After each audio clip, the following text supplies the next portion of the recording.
فأعوذ بالله من الشيطان الرجيم بسم الله الرحمن الرحيم وقضى ربك ألا تعبدوا إلا إياه وبالوالدين إحسانا إما يبلغن عندك الكبر أحدهما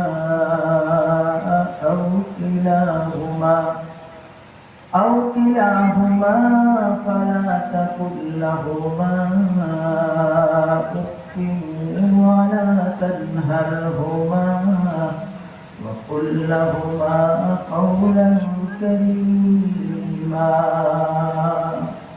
صلى الله على سيدنا ومولانا محمد وعلى آله وأصحابه وسلم صلى الله على سيدنا ومولانا محمد وعلى آله وأصحابه وسلم لا إله إلا الله محمد رسول الله لا إله إلا الله محمد رسول الله মাননীয় সভাপতি সাহেব রাতুল কেরাম উপস্থিত দিনদার মুসলমান ভাই পর্দার অন্তরালের মা আল্লাহ রাব্বুল আলামিনের অসংখ্য শুকরিয়া আল্লাহ তাআলা দয়া করে যে চট্টগ্রাম আল ইসলাম যুব সংঘের উদ্যোগে আয়োজিত 27তম তাফসীরুল কোরআন মাহফিলে আজকে শেষ দিনের এই শেষ সময় আজকে আল্লাহ আমাদেরকে হাজির করাইছেন এবং পর্যন্ত বসিয়ে রেখেছেন আমরা শুকরিয়া আদায় করি আলহামদুলিল্লাহ। ঐতিহ্যবাহী এই মাহফিল যেটা হযরত মুফতি সাহেব আলী সাহেব রহমতুল্লাহ আলাইহি স্মৃতি বিজড়িত সংগঠন, আমরা দোয়া করি আল্লাহ রাব্বুল আলামিন হযরতের দারাজাতকে বুলন্দ করে দিন আমিন। ভাইরা আমার, বিষয় আপনারা শুনেছেন, লিফলেটে লেখাও আছে, বর্তমান সময়ে অত্যন্ত গুরুত্বপূর্ণ একটা বিষয়, খুবই প্রয়োজনীয় আলোচনার দরকারি একটা বিষয়। কিন্তু রাত এখন 12টার উপর, এখন আর দীর্ঘ আলোচনার মুনাসিব ঠিক হবে না। আপনারা দোয়ার জন্যই অপেক্ষা করবেন। সেজন্যই বিষয়ের উপর বিস্তারিত আলোচনার অবকাশ নেই এবং আমি সে চিন্তা করছি। তবে সংক্ষেপে কয়েকটা কথা কি বলবো। মা বাবার সাথে ভালো ব্যবহার করলে মানুষের মর্যাদা কতটুকু বাড়ে, আল্লাহ কতটুকু বাড়িয়ে দেন, এই প্রসঙ্গে একটা কথা হবে।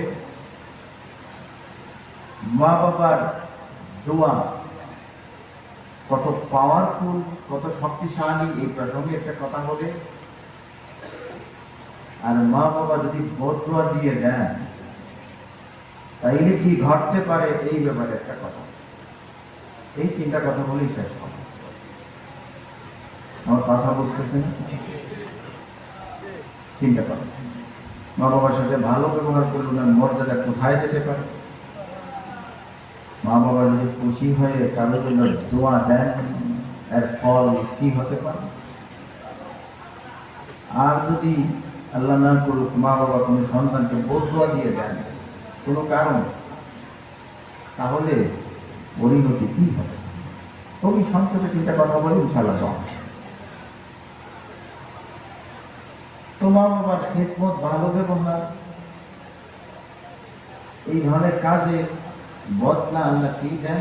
মুসনাদে আহমদের রিওয়ায়াত, হুজুর সাল্লাল্লাহু আলাইহি ওয়াসাল্লামের একটা স্বপ্নের বর্ণনা আয়েশা রাদিয়াল্লাহু তাআলা আনহা লিখছেন, আল্লাহ রাসূল ফরমান, নিতু ফারাআইতুনি ফিল জান্নাহ فسمعت صوت قارئ يقرأ فقلت من هذا؟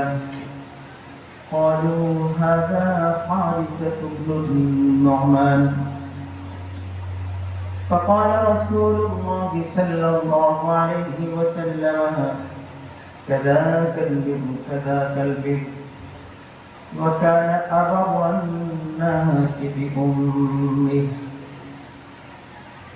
এই হাদিসের মধ্যে হুজুর সাল্লাল্লাহু আলাইহি ওয়াসাল্লাম নিজের একটা স্বপ্নের বর্ণনা দিচ্ছেন।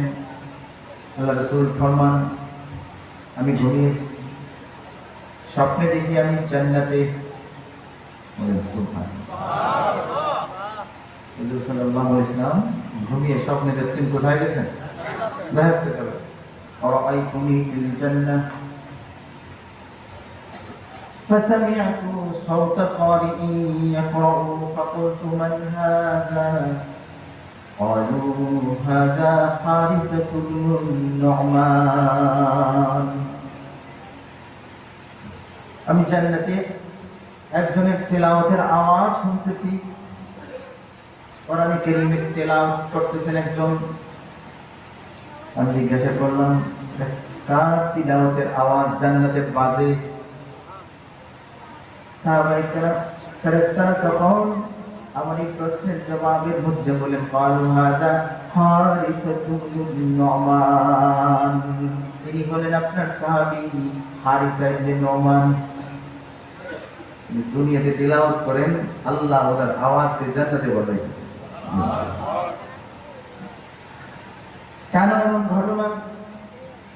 হুজুর সাল্লাল্লাহু আলাইহি ওয়াসাল্লামের পরে বলেন, فقال النبي صلى الله عليه وسلم كذاك البر كذاك البر وكان أبر الناس بأمه.